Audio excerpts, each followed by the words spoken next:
Two households, both alike in dignity, in fair Verona, where we lay our scene, from ancient grudge break to new mutiny, where civil blood makes civil hands unclean.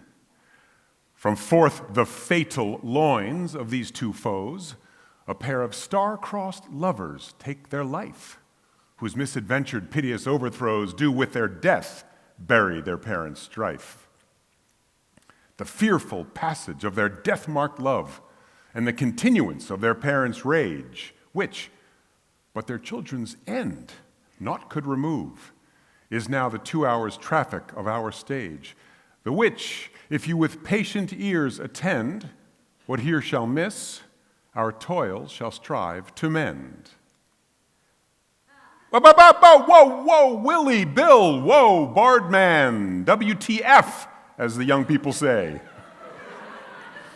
We just chose to come here and not go to the bear baiting, and we paid our ducats, and you told us the whole freaking story in the prologue. Why do we stay? Why should we stay? Huh?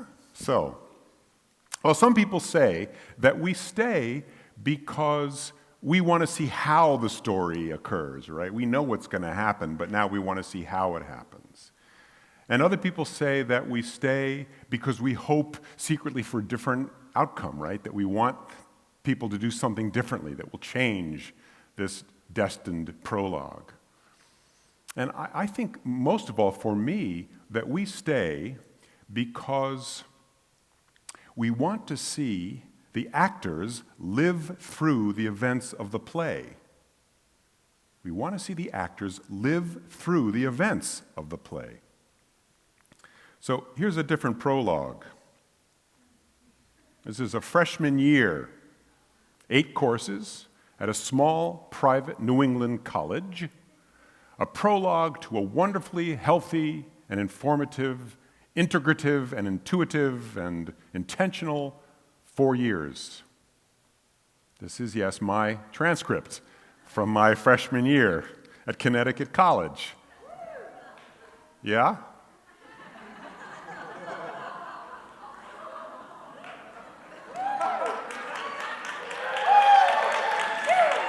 Yeah.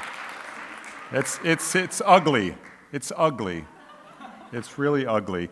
And I was invited to leave after my freshman year. And I felt like a failure. I felt like I had gone off the track of my life, what it was supposed to be, that I was sort of now on a different track, and I was not following what I should have been following. Well, I made my way back, and I completed my Bachelor of Arts degree, and upon examination, you'll see that there were some good grades and there were some bad grades, continuing in the journey. And I earned every grade I got. I mean, I deserved every grade I got. You notice, though, if you highlight and look particularly towards the end of the time, that there are some courses that I thrived in. And these courses were courses in which I was, as a young college student,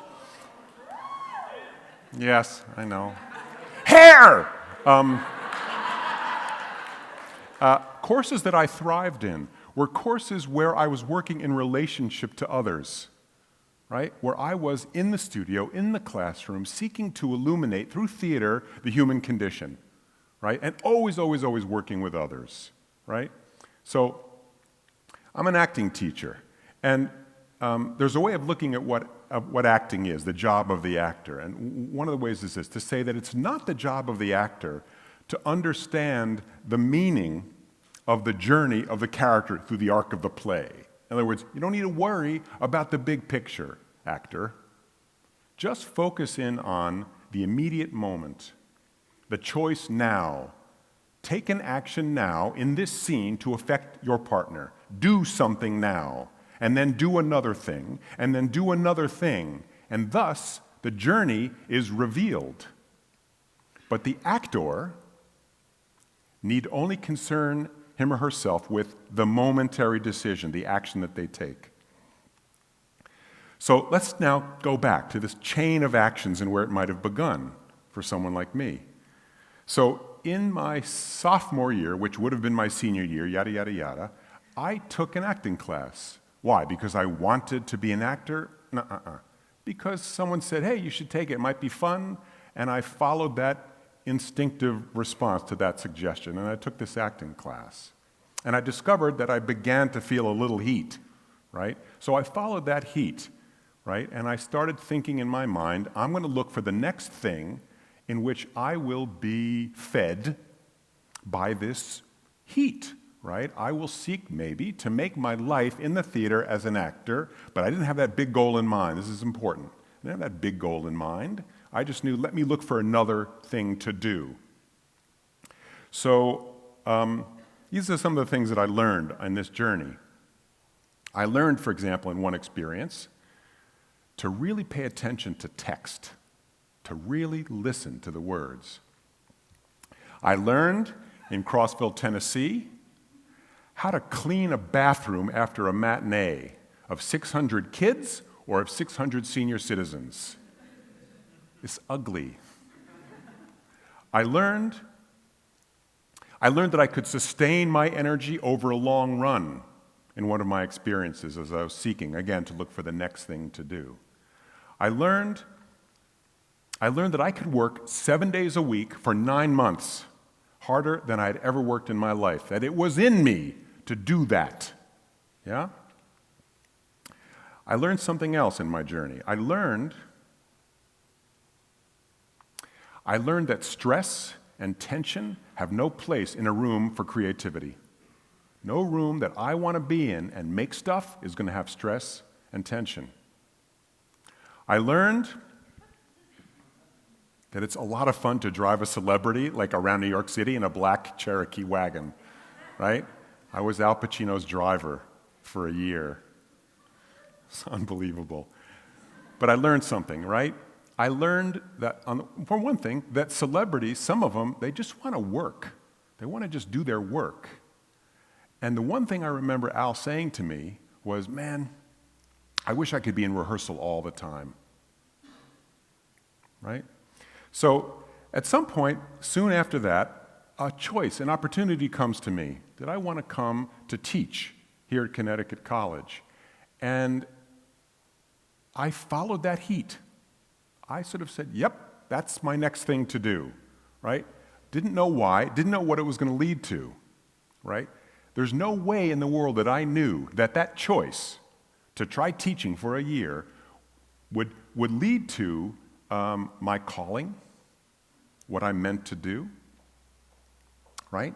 That I thought simply, I'll go do this next thing, and I'll end up here at Connecticut College, and little did I know that I would be in the same rooms, in the same hallways. Remember that horrible grades from that transcript? I would be seeing colleagues now that had given me some of those grades. It was horrific. But more importantly, I had no idea that what I was doing at that moment was actually turning my life to a whole different journey that I had not anticipated, right?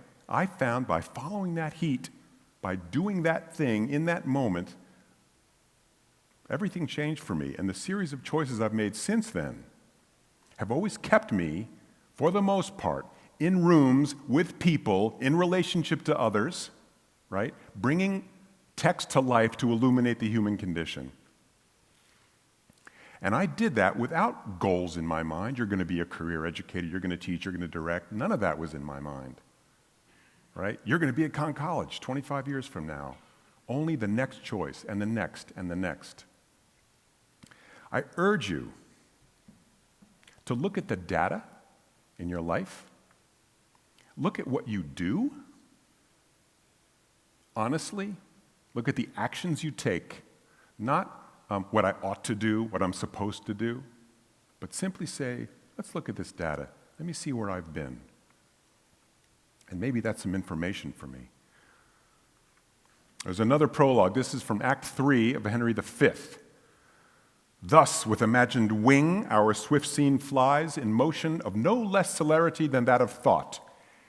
Our scene flies in no less celerity than that of thought. Life is frickin' short. Right? So live through the events of your life. Right? Do the action, one after another. And unlike the actors playing Romeo and playing Juliet, you actually can change the outcome of the prologue that may have been laid out for you. Thank you.